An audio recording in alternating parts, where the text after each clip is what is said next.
Good morning students, welcome once again in Eklavya International online classes. In the previous video lecture we have done second law of motion and its mathematical representation.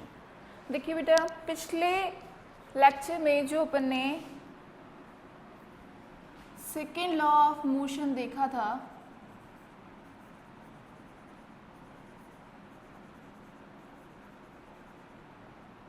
वो था आपका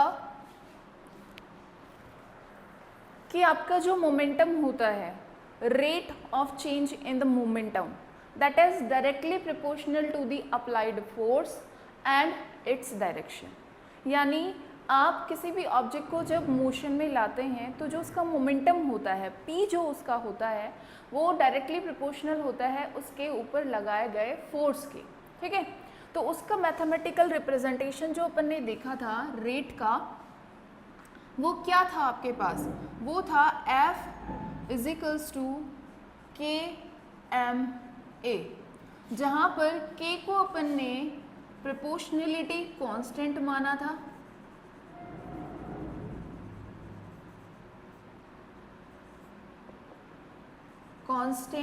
था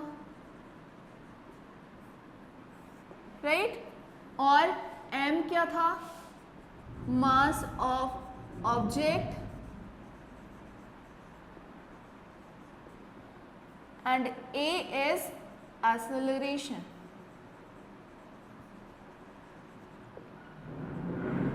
ठीक है बेटा, f क्या है, force which is applied on the object, जो कि ऑब्जेक्ट के ऊपर अप्लाई किया जा रहा है राइट। तो यहाँ पर जो अपन ने बात करी F इज इक्वल्स टू के एम ए की, तो यहाँ पे फोर्स जो है आपका ये वाला फोर्स जो है वो इक्वल है किसके, या उसके प्रोपोर्शनल है किसके, rate of change of the momentum के।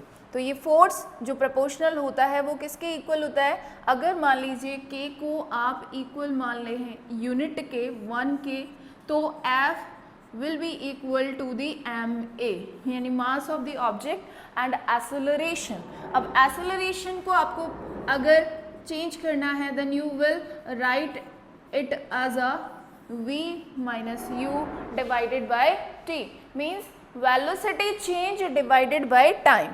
कितना velocity change आ रहा है और कितने टाइम में आ रहा है, that is known as a acceleration। तो यहाँ पे अपन एक्सेलरेशन की बात कर चुके थे पिछली वीडियो लेक्चर में कि कहाँ से अपन ने ये एक्सेलरेशन की यूनिट ली है, फ्रॉम दी मोशन इक्वेशन से। तो ये अपन ने पिछली बार कर लिया था वीडियो में। नेक्स्ट जो मैं आपको यहाँ पे बताना चाह रही थी, जो मैंने आपको पिछले वीडियो में भी अनाउंस किया था कि नेक्स्ट वीडियो में अपन देखेंगे डेली रूटीन में अपन इस सेकेंड लॉ ऑफ मोशन को किस तरीके से अप्लाई करते हैं और कौन कौन सी ऐसी अपनी एक्टिविटीज़ होती है जो इसके ऊपर डिपेंड कर रही होती है। तो सबसे पहले मैं आपको एक नॉर्मल सा एग्जांपल दूं जो कि अभी बहुत ज़्यादा आप देख भी रहे होंगे, स्पेशली बॉयज़ IPL चल रहा है तो उसके अंदर आपको पता होगा कि कैचिंग, जो क्रिकेटर्स की जो कैचिंग होती है उसके अंदर कैच करते टाइम आपने यूजुअली देखा होगा कि जब भी किसी चीज़ को कैच करना होता है, बॉल है, मैच की बात कर रहे हैं तो बॉल ही अपन यूज़ करेंगे, बट और भी किसी चीज़ को जब आप कैच कर रहे होते हैं जो कि मास में ज़्यादा होती है, तो आपने देखा होगा कि आपको अपने हैंड्स को पीछे की तरफ लाना होता है। क्यों लाना होता है, उसका रीज़न होता है कि जैसे जैसे आप आपका जो टाइम इंक्रीज़ होगा, क्योंकि आप यहाँ पे पकड़ेंगे कैच और एक नीचे की तरफ लेकर जाएंगे तो बॉल को ज़्यादा टाइम लगेगा यहाँ पे रीच होने पर और यहाँ पे रीच होने पे। ये जो डिफरेंस आ रहा है, डिस्टेंस का जो डिफरेंस आ रहा है, उसके अंदर जो डिस्टेंस का डिफरेंस आएगा वो टाइम भी तो लेगा। जैसे बॉल यहाँ पे आएगी और फिर यहाँ पे ट्रैवल करेगी तो ये वाला जो डिस्टेंस कवर करेगी उसमें थोड़ा टाइम तो लगेगा ही। तो अगर आप पीछे की तरफ लेकर उसको कैच कर रहे हैं बॉल को, then t will increase, time क्या हो जाएगा, बेसिकली इंक्रीज हो जाएगा। तो सेकेंड लॉ ऑफ मोशन जो होता है वो इसमें अप्लाई किया जाता है। किस तरीके से अप्लाई किया जाता है, आपको पता है कि बॉल को जब हिट किया जाता है तो उस पर फोर्स अप्लाई किया जाता है और उस फोर्स की वजह से उसका मोमेंटम क्या हो जाता है, इंक्रीज हो जाता है, उसकी वेलोसिटी क्या हो जाती है, इंक्रीज हो जाती है। लेकिन जैसे जैसे टाइम ड्यूरेशन ज़्यादा होता जाता है तो टाइम जो है वो डिवाइडेशन में आ रहा है, और अगर ये इंक्रीज होगा, टाइम इंक्रीज होगा, तो जाहिर सी बात है वेलोसिटी क्या होती जाएगी, डिक्रीज होती जाएगी, वो धीमी होती जाएगी बॉल। और अगर ये वेलोसिटी डिक्रीज हो रही है तो एक्सेलरेशन भी उसका क्या होगा, डिक्रीज होगा, because acceleration is the velocity divided by time. अगर टाइम इंक्रीज हो रहा है और वेलोसिटी डिक्रीज हो रही है then automatically a will decrease, acceleration आपका क्या हो जाएगा, डिक्रीज हो जाएगा। एक्सेलरेशन अगर डिक्रीज हो रहा है तो जाहिर सी बात है फोर्स भी, जो बॉल आपके ऊपर, आपके हैंड्स के ऊपर आकर जो फोर्स लगाएगी वो भी क्या हो जाएगा, डिक्रीज हो जाएगा। तो बेसिकली हम क्या चाहते हैं कि जो बॉल आप कैच कर रहे हैं उसका आपके पाम्स पे कोई इफेक्ट ना हो, इतना ज़्यादा फोर्स ना लगे कि आपको वो हर्ट कर दे। तो बेसिकली हम इसके अंदर जो अप्लाई कर रहे हैं, जो थ्योरम अप्लाई कर रहे हैं, that is based on the second law of motion. तो आप जब भी किसी कैच को पकड़ने जाते हैं, किसी बॉल को पकड़ने जाते हैं, कैच कर रहे हैं, तो फील्डर्स हो या आप हो, इसी law, second law of motion को अप्लाई कर रहे होते हैं, सेकेंड लॉ को, और उसके अकॉर्डिंग आप उसको टाइम ड्यूरेशन को बढ़ा रहे होते हैं। सडन कैच करने की बजाय उसको नीचे की तरफ ले जाकर कैच कर रहे होते हैं। तो उससे जब टाइम इंक्रीज होता है then due to the increasing of time acceleration will decrease, and due to the decreasing of acceleration force also will decrease। तो अगर आपने ये अप्लाई किया है कि आप उसको कैच को पकड़ने के लिए हाथों को नीचे लेके जा रहे हैं, then you will catch that ball safely, आप अपने पाम्स को हर्ट किए बगैर उसको कैच कर पाएंगे। लेकिन सोचिए कि अगर आपने उसको सडन कैच कर लिया, यानी नीचे की तरफ हैंड्स को ले जाने की बजाय ऊपर की तरफ ले जाकर आप उसको कैच कर रहे हैं, means you are decreasing the time.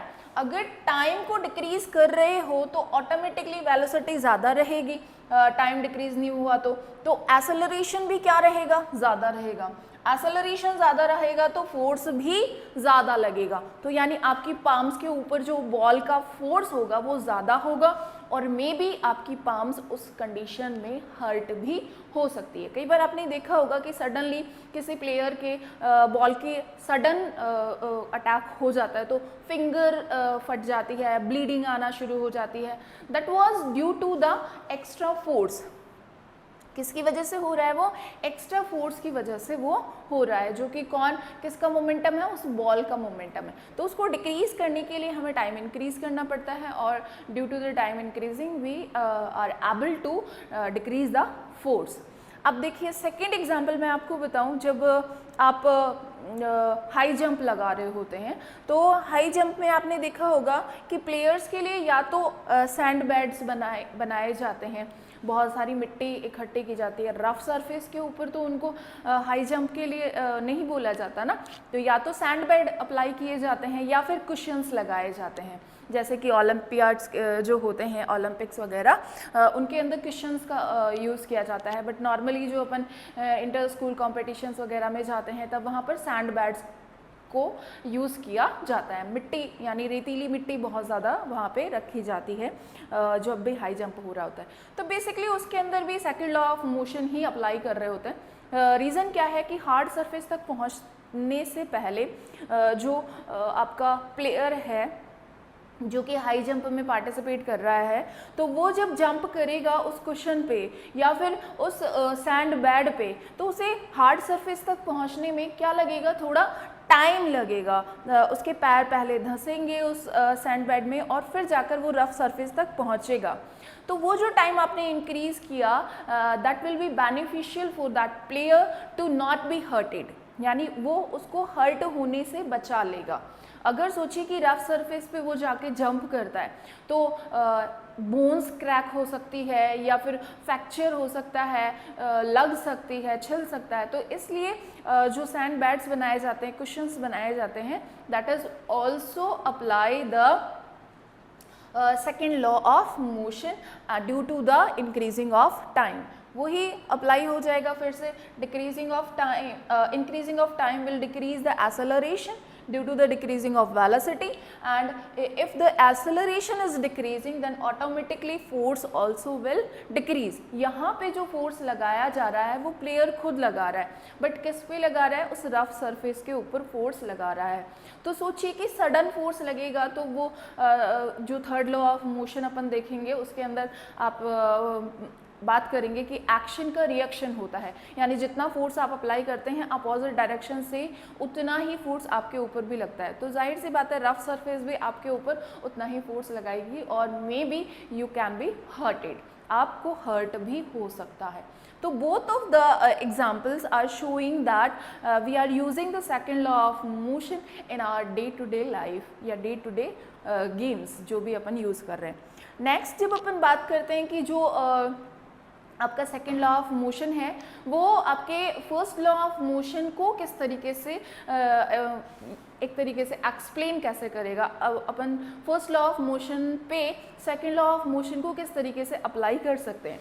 तो आपको पता है कि सेकेंड लॉ ऑफ मोशन जो अपन ने लिखा है that is F is equals to ma।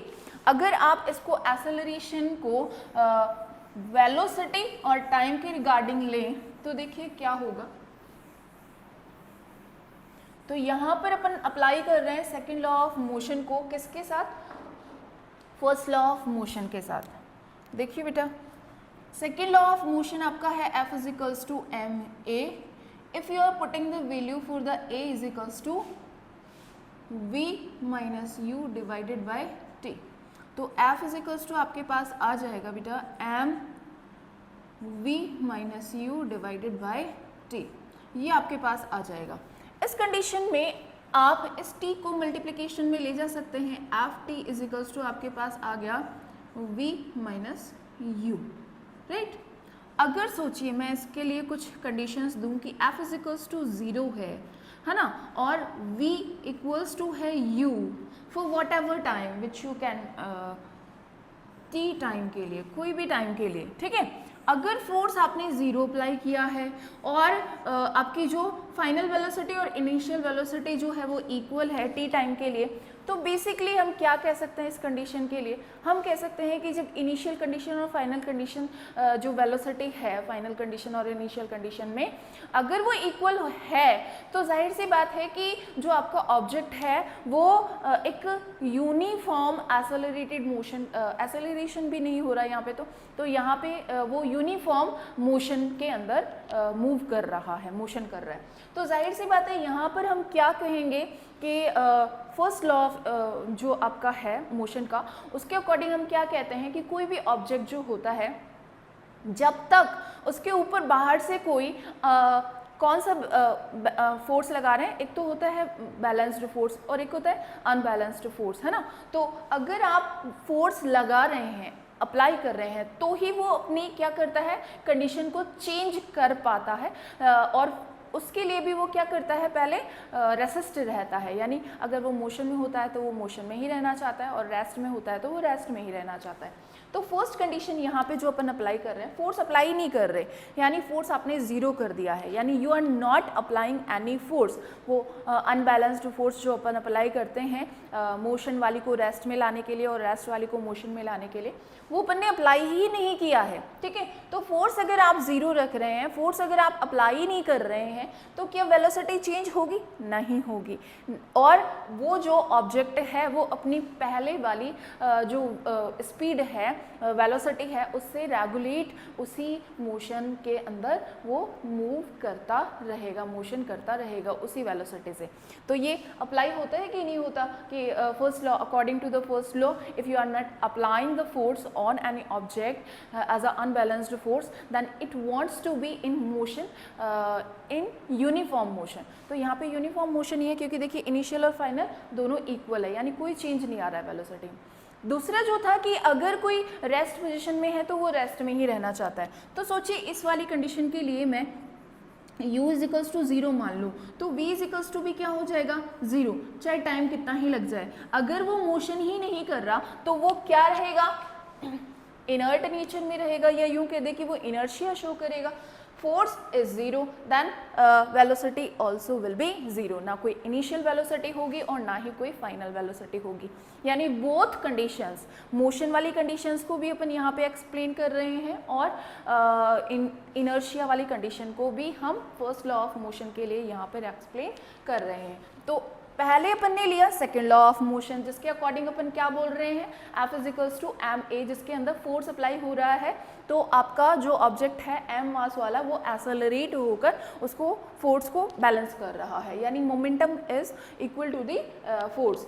ठीक है, यहाँ पर जब एक्सेलरेशन को अपन ने चेंज किया with the first equation of the motion, तो v minus u divided by t अपन ने यहाँ पे इसकी वैल्यू रख ली है.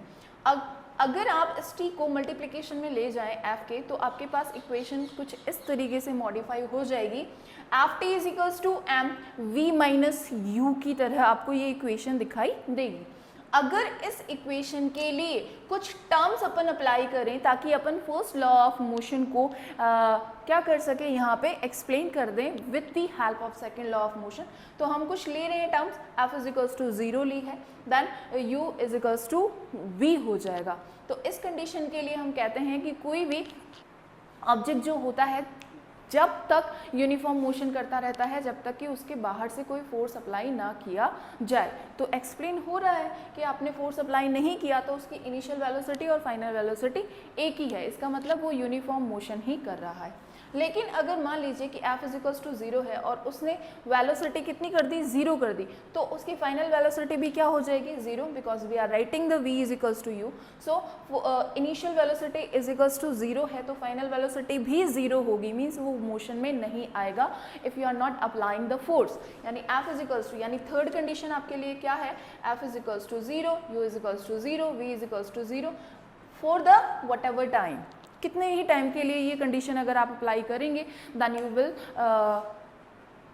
can see that it will show the inertia, means it will want to be in rest. ठीक है, तो यहाँ पर दोनों ही कंडीशंस अपने को मिल रही है जो कि फर्स्ट लॉ ऑफ मोशन के अंदर हम देखते हैं. मोशन वाली भी कि यूनिफॉर्म मोशन होता रहता है जब तक कि बाहर वाला फोर्स अप्लाई नहीं होता, और एक रेस्ट वाली भी. तो ये हुई आपकी mathematical representation for the first law of motion with the help of the second law of motion. अब इस चैप्टर के जो टॉपिक्स बचे हैं वो एक तो है आपका थर्ड लॉ ऑफ मोशन और एक है कंजर्वेशन ऑफ मोमेंटम. तो अप्रॉक्स 1 या 2 वीडियो लेक्चर्स और बचे हैं इसके, और ये आपका फोर्थ पार्ट हो गया है चैप्टर 9 का. तो इसको आप कंसीडर करिए, और कोई प्रॉब्लम आ रही है इसके रिगार्डिंग तो आप मुझे सेंड करिएगा.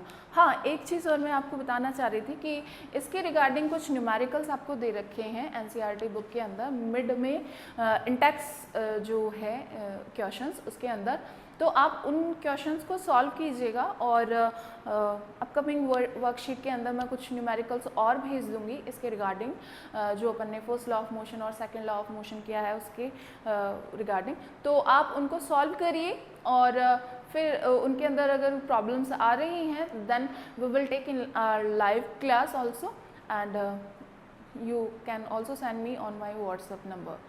ठीक है, तो जो भी प्रॉब्लम्स आ रही है, क्योंकि आपका जो कोर्स है केमिस्ट्री का कंप्लीट हो चुका है, then we are concentrating on our physics syllabus, तो आपको ये पता होना चाहिए कि ये भी सिलेबस बहुत जल्दी रन हो जाएगा, क्योंकि अब जो वीडियोस सारे आएंगे आपके पास वो मैक्सिममली आपके पास फिज़िक्स के ही आने वाले हैं. तो जिस तरीके से कोर्स चलेगा, जो पिछला वाला कोर्स चल रहा था उससे काफ़ी फास्ट चलने वाला है फिज़िक्स का कोर्स. तो आप टाइम टू टाइम इसको देखते रहिए ताकि आपको प्रॉब्लम ना हो. तो आज के लिए इतना ही. Thank you and have a nice day.